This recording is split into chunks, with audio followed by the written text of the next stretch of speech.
नमस्कार। आज हम शुरू करने जा रहे हैं सीडीपी की पीवाईक्यू क्लास, जिसमें आपकी सीडीपी पीवाईक्यू की एक क्विक रीज़न हो जाएगी। क्योंकि आपका एग्ज़ाम नियर आ रहा है, बिल्कुल ही नियर आ चुका है, तो इसके लिए आपको पीवाईक्यू लगाना बहुत ज़रूरी है।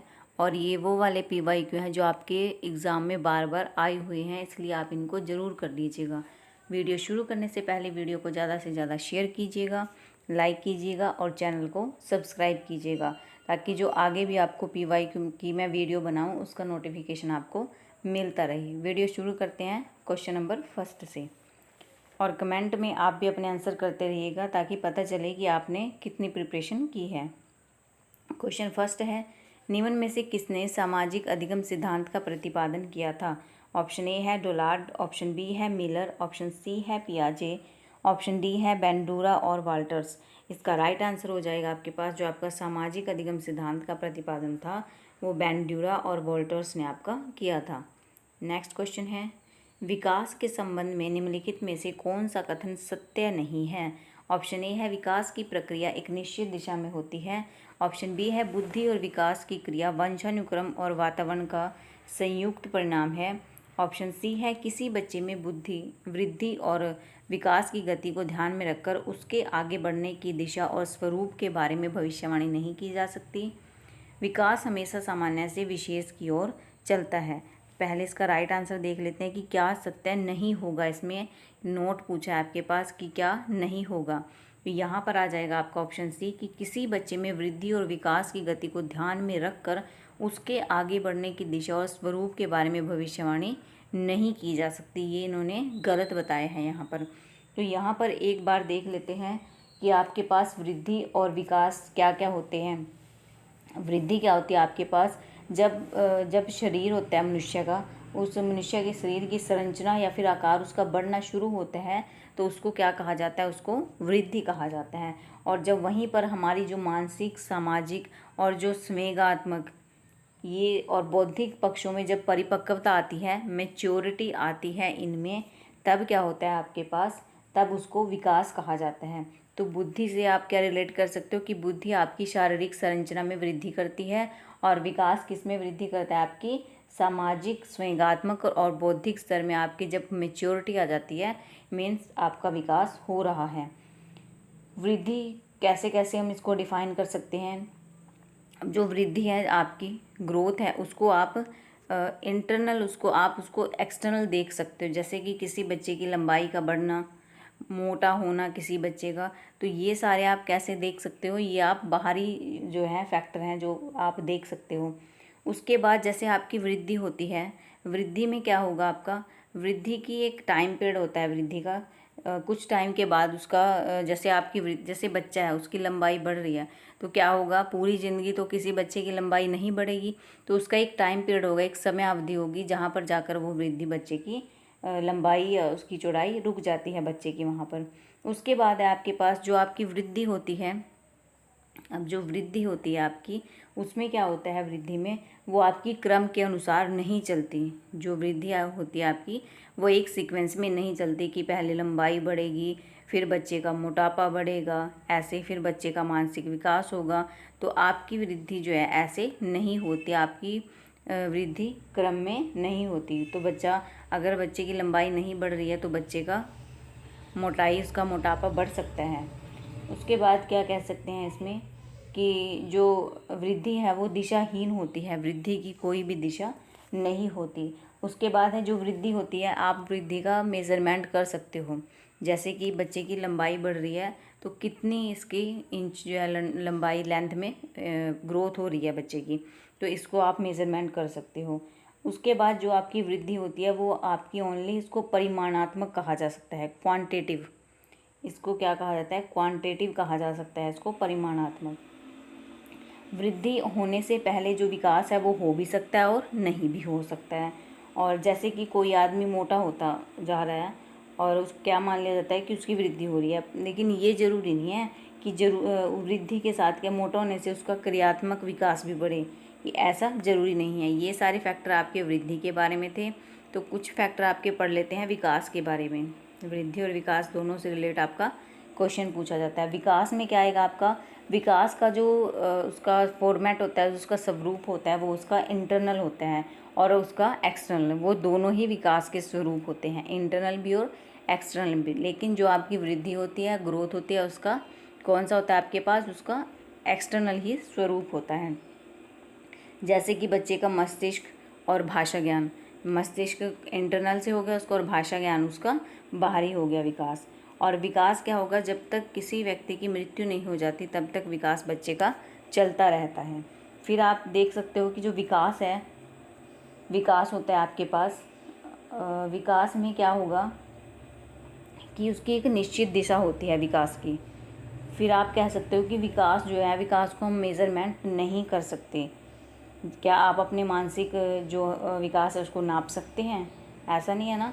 तो उसके बाद जो आपका विकास है वो आपका परिमाणात्मक और गुणात्मक, क्वांटिटिव और क्वालिटेटिव, ये दोनों ही आपका होता है। और वृद्धि आपकी केवल क्या होती है, परिमाणात्मक, जिसको मेज़रमेंट किया जा सकता है। विकास वृद्धि के बिना भी संभव है, क्योंकि कुछ व्यक्तियों में क्या होता है, उसका आकार, ऊंचाई, भार नहीं बढ़ता, लेकिन उनमें नैतिक विकास, सामाजिक विकास, बौद्धिक विकास, ये सारे अवश्य हो जाते हैं। यहाँ पर आपके पास विकास के कुछ डोमेन हैं, जैसे कि बच्चे का फिजिकल डेवलपमेंट हो गया और मोटर डेवलपमेंट हो गया।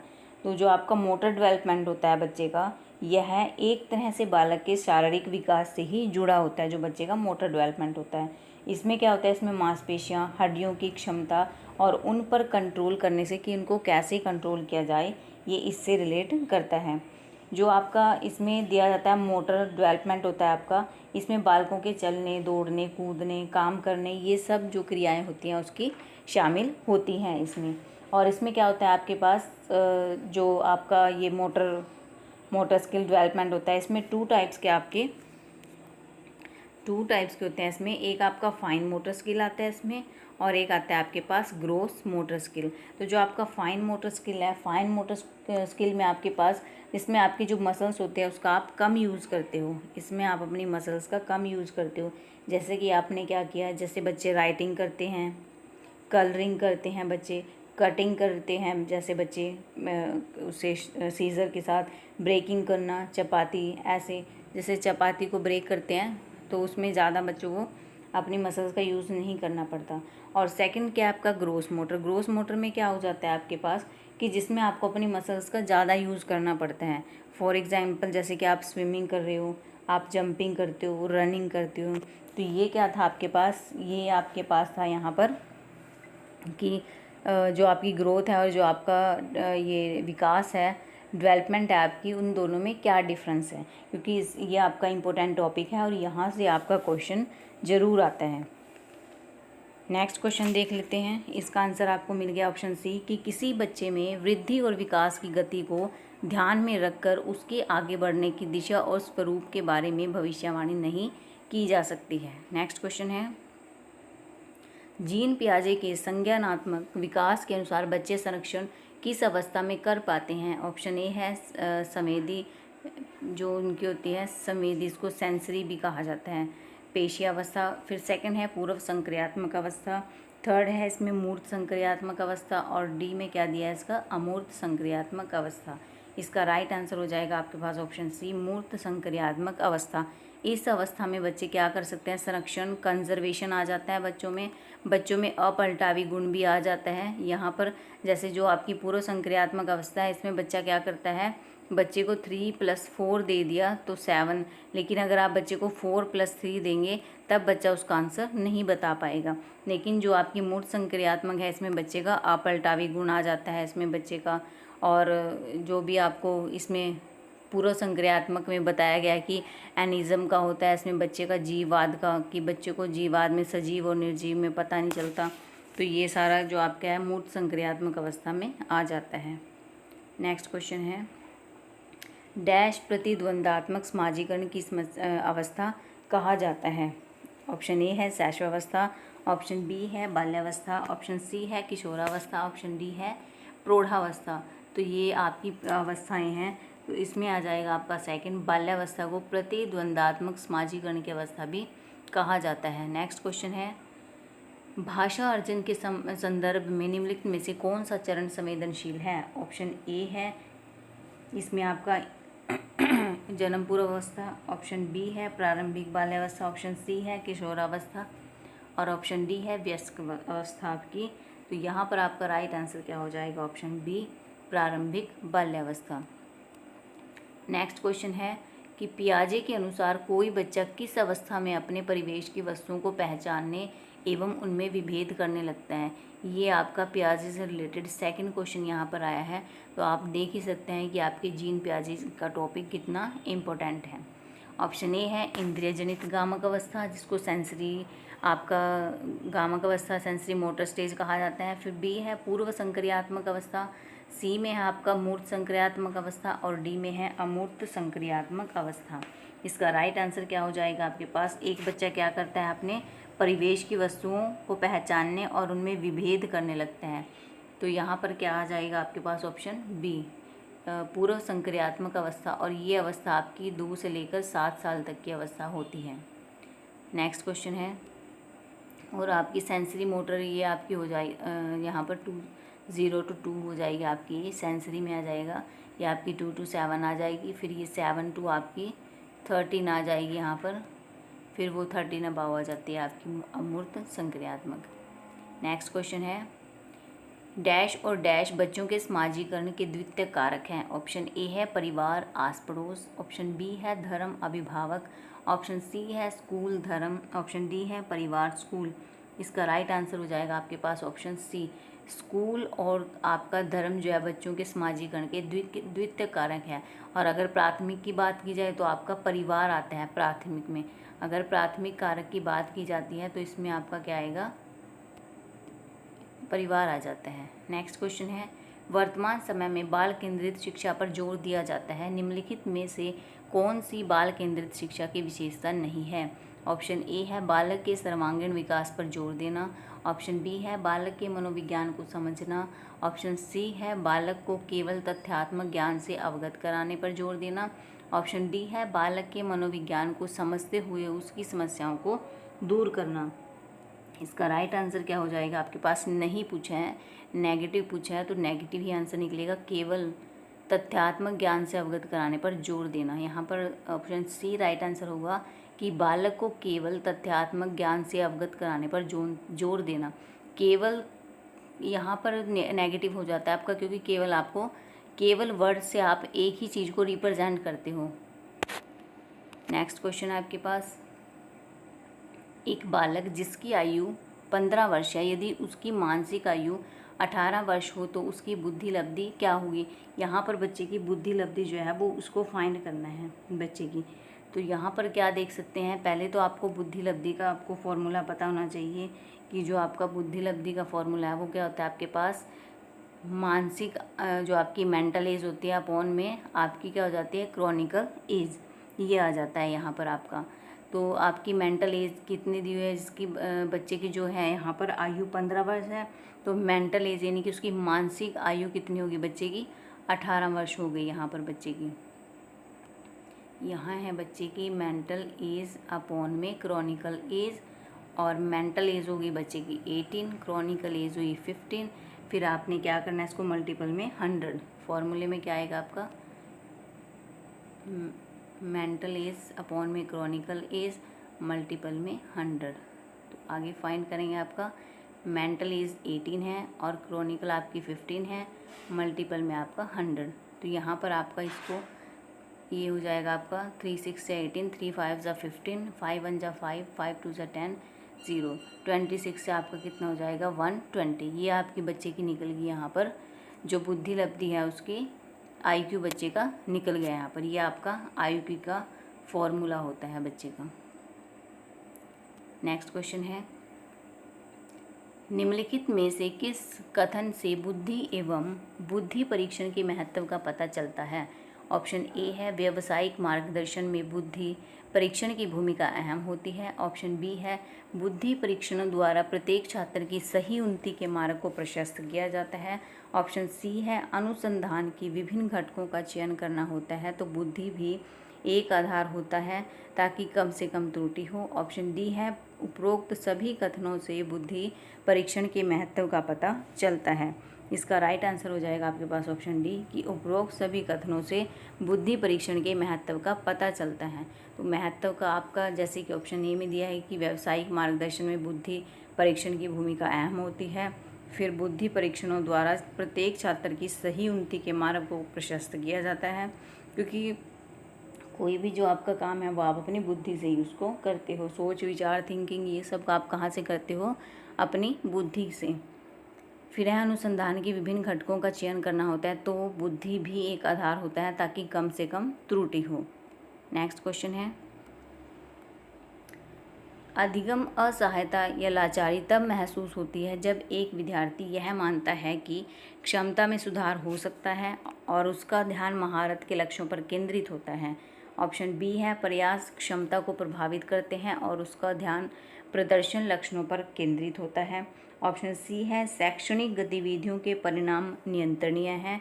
ऑप्शन डी है शैक्षणिक गतिविधियों के परिणाम अनियंत्रित हैं। तो यहाँ पर तब कब वो लाचारी महसूस करेगा बच्चा, कब उसको डर लगेगा उस चीज़ से, उसको लगेगा कि जो शैक्षणिक गतिविधियाँ हैं उसके जो परिणाम हैं वो अनियंत्रित हैं, उनको कंट्रोल नहीं किया जा सकता। जो शैक्षणिक गतिविधियाँ होती हैं, एक आपके पास शैक्षणिक गतिविधियाँ होगी जो आपकी स्टडी से रिलेटेड गतिविधियाँ हैं वो आपकी शैक्षणिक हैं, और एक आपकी गतिविधियाँ होती हैं सह शैक्षणिक। सह शैक्षणिक गतिविधियाँ कौन सी होती हैं? जिसमें आप बच्चे का खेल कूद ये सारा उसका जो गेम्स हैं उनको आप शामिल करते हो, ये बच्चे की सह शैक्षणिक उनकी क्रियाओं में आ जाता है, गतिविधियों में। नेक्स्ट क्वेश्चन है, निम्नलिखित सीखने के सिद्धांत में से कौन से सिद्धांत का प्रतिपादन थॉर्नडाइक द्वारा प्रतिपादित नहीं है? ऑप्शन ए है तत्परता का सिद्धांत, ऑप्शन बी है प्रभाव का सिद्धांत, ऑप्शन सी है अभ्यास का सिद्धांत, ऑप्शन डी है सीखने का प्रबलन सिद्धांत। तो यहाँ पर आपके थॉर्नडाइक जी ने कैट का जो बिल्ली वाला एग्जाम्पल लेकर यहाँ आपको थ्योरी पढ़ाई थी, तो ये उस पर है कि उसने सबसे पहले क्या होना चाहिए, रेडीनेस भी होना चाहिए कि तत्परता का सिद्धांत भी होगा वहाँ पर, इफ़ेक्टिव भी होगा वहाँ पर, और अभ्यास भी होगा, क्योंकि अभ्यास से चीज़ों को क्या करेंगे, उसको अभ्यास से चीज़ों को सीखा जाएगा। तो यहाँ पर कौन सा नहीं पूछा है? तो तीन यहाँ पर आपको बता दिए मैंने कि तत्परता, प्रभाव और अभ्यास तीनों ही थॉर्नडाइक के हैं। बचा क्या आपका? सीखने का प्रबलन सिद्धांत। यही इसका राइट आंसर हो जाएगा, जो कि आपका थॉर्नडाइक जी ने नहीं दिया है। नेक्स्ट क्वेश्चन है, निम्नलिखित कथनों में से कौन सा कथन सत्य है? ऑप्शन ए है स्त्रियों का हस्तलेख अपेक्षा किसकी अपेक्षा? पुरुषों की अपेक्षा। यहाँ पर आ जाएगा आपका जो स्त्रियों का हस्तलेख होता है वो पुरुषों की अपेक्षा, यहाँ पर कंपैरिजन हुआ है, अच्छा होता है। ऑप्शन बी है पुरुष सुझावों के प्रति अधिक संवेदनशील होते हैं। ऑप्शन सी है स्त्रियों में गणित तथा तर्क की योग्यता पुरुषों की अपेक्षा अधिक होती है। ऑप्शन डी है पुरुषों की गत्यात्मक योग्यता स्त्रियों की अपेक्षा कम होती है। बताइए क्या आंसर होगा इसका? यहाँ पर राइट आंसर क्या हो जाएगा आपके पास? ऑप्शन ए कि जो स्त्रियों का हस्तलेख होता है वो पुरुषों की अपेक्षा अच्छा होता है। नेक्स्ट क्वेश्चन है, शिक्षण अधिगम प्रक्रिया की अवधारणा करते समय राष्ट्रीय पाठ्यचर्या की रूपरेखा 2005 निम्न में से किसके महत्व पर बल देती है? ऑप्शन ए है सक्रिय जुड़ाव और बातचीत, ऑप्शन बी है वेतन, और यहाँ पर आ जाएगा आपका वेधन, इसको रटना कहा जाता है। यहाँ आ जाएगा वेधन आपका, यह आपका वेधन वर्ड है यहाँ पर। और बार बार अभ्यास, सामग्री को रटकर याद करना। ऑप्शन डी है उत्तेजना प्रतिक्रिया संघ।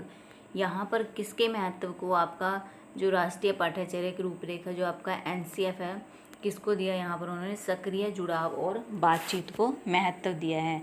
जो यहाँ आपका ये हो जाता है, तो ये इसमें इन्होंने कहा है कि बच्चे को चीज़ों को रटाना नहीं है, क्योंकि जब आप बच्चे को चीज़ों को रटाते हैं तो बच्चा चीज़ों को सीखता नहीं, वहाँ पर बच्चे की क्रिएटिविटी नहीं होती।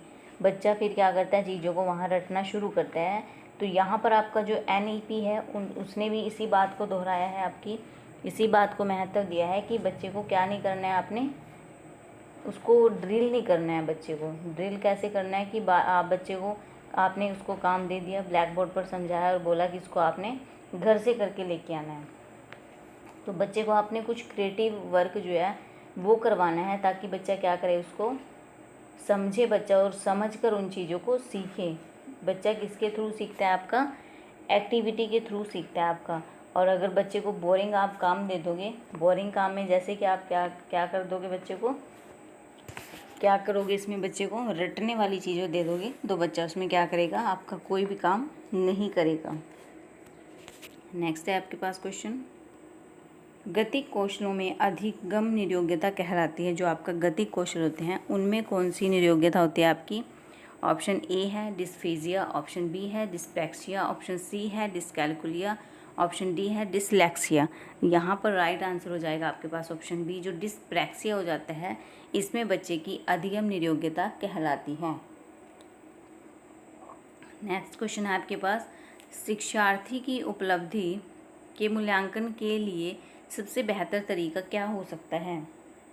ऑप्शन ए है प्राप्त अंकों के आधार पर श्रेणी प्रदान करना, ऑप्शन बी है ग्रेडिंग पद्धति का प्रयोग करना, ऑप्शन सी है तुलनात्मक मूल्यांकन, ऑप्शन डी है उपरोक्त सभी। तो यहाँ पर आपका जब उपलब्धि मूल्यांकन आएगा तो वहाँ पर आपकी ग्रेडिंग पद्धति आ जाएगी, जहाँ पर ग्रेड दिया जाता है बच्चे को। तो सबसे अच्छा तरीका है आपका ग्रेडिंग पद्धति का प्रयोग, ऑप्शन बी इसका राइट आंसर हो जाएगा। नेक्स्ट क्वेश्चन है, अनुकरण एवं दोहराने की तीव्र प्रवृत्ति निम्न में से किस अवस्था की ओर संकेत करती है? ऑप्शन ए है शैशवावस्था, बी है बाल्यावस्था, सी है किशोरावस्था, ऑप्शन डी है वृद्धावस्था। इसका राइट आंसर हो जाएगा आपके पास ऑप्शन ए शैशवावस्था।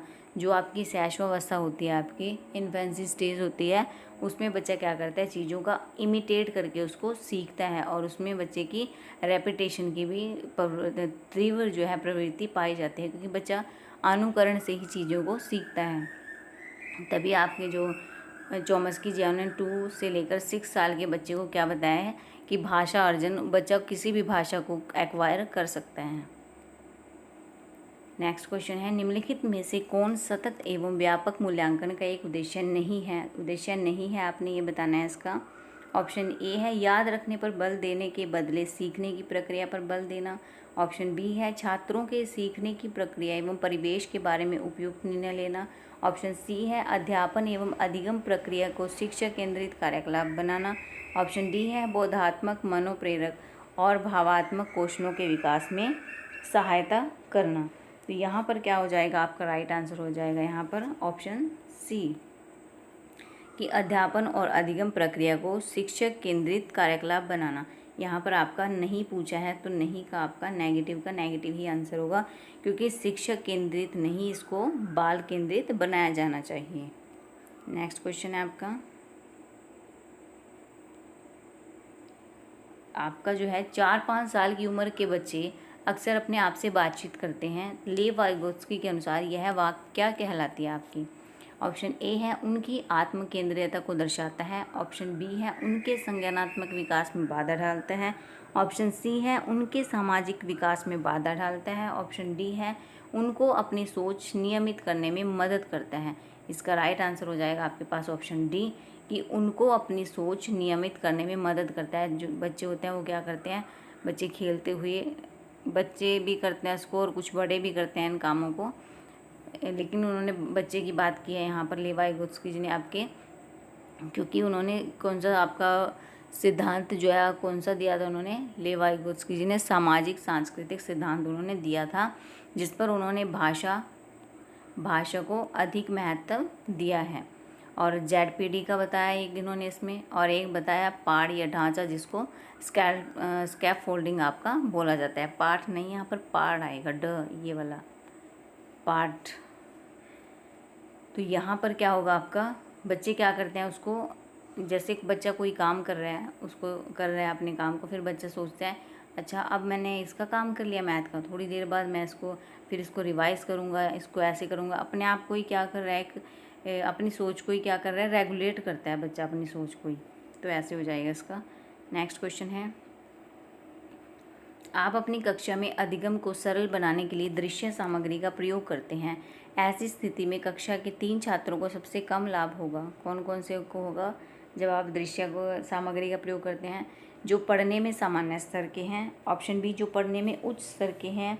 ऑप्शन सी है जो पढ़ने में निम्न स्तर के हैं। और ऑप्शन डी जो आँखों से अधिक देख पाते हैं।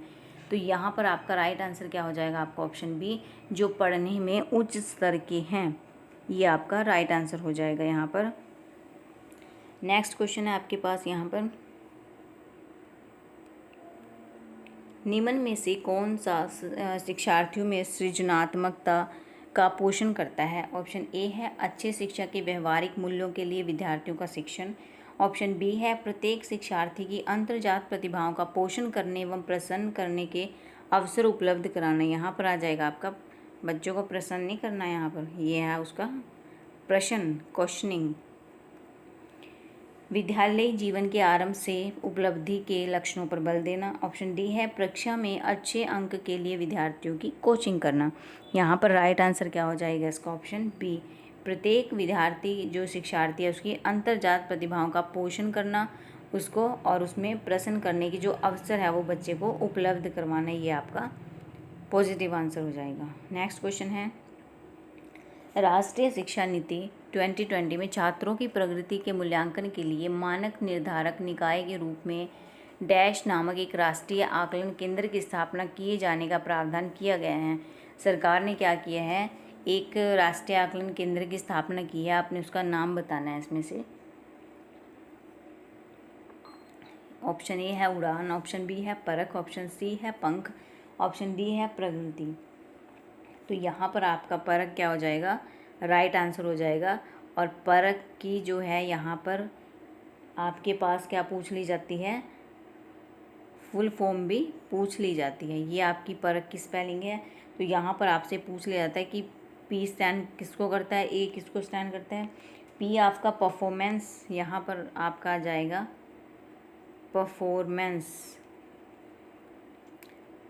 परफॉर्मेंस आपका ए से हो जाएगा आपके पास यहाँ असेसमेंट, फिर आएगा आपका review and analysis of knowledge for holistic development. ये आपकी क्या हो जाएगी? यहाँ पर क्या हो गया आपका? पी से performance, assessment, review and analysis of knowledge and holistic of development. ये आपकी परख की यहाँ पर फुल फॉर्म हो जाती है।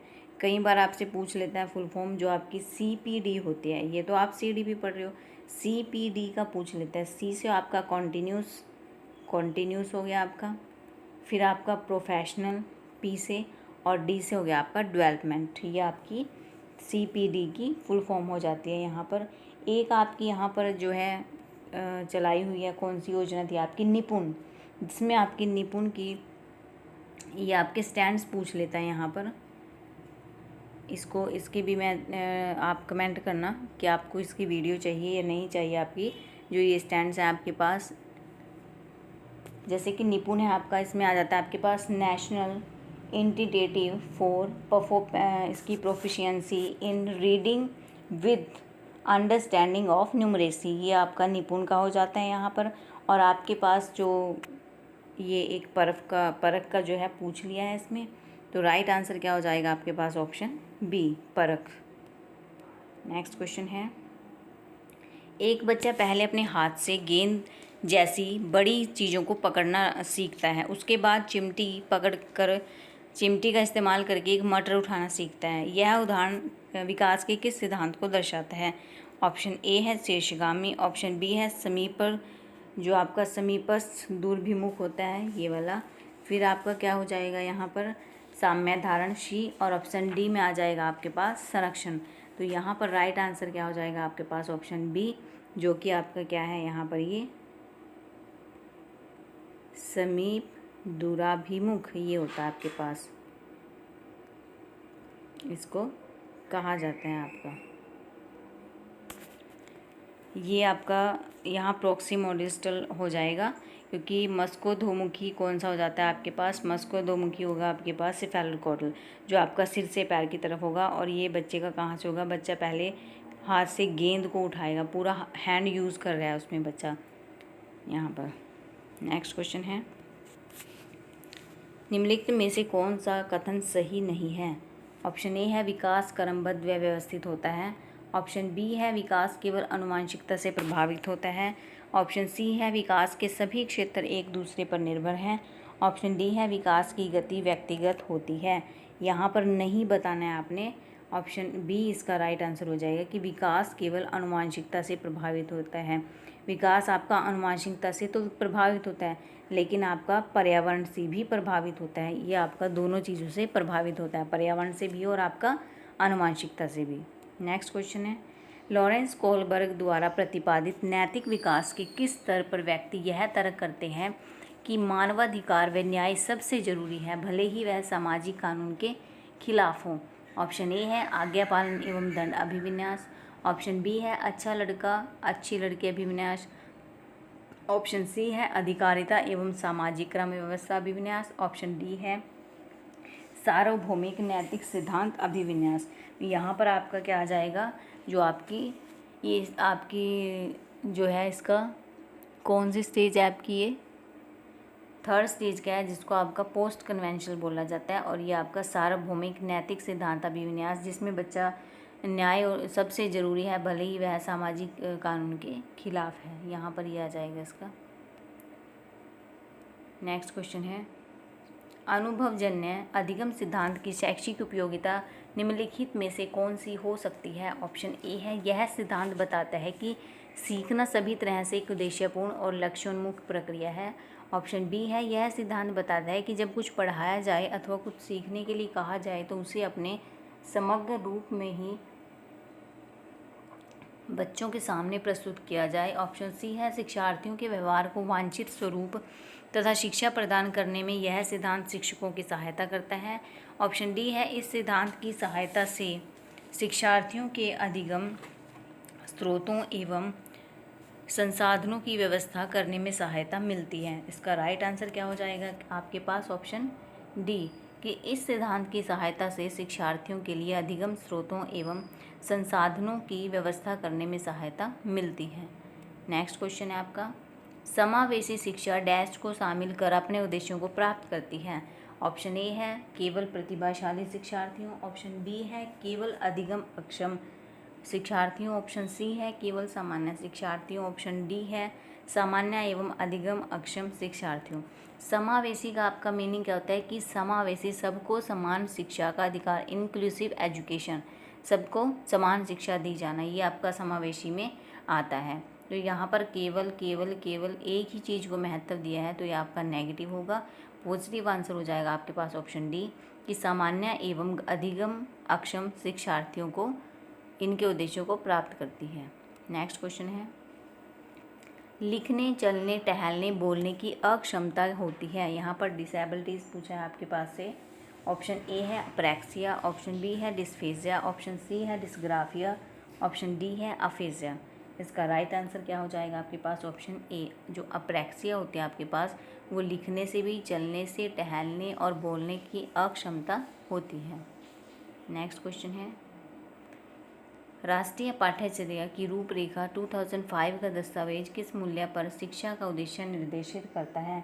ऑप्शन ए है सामाजिक न्याय की स्वतंत्रता।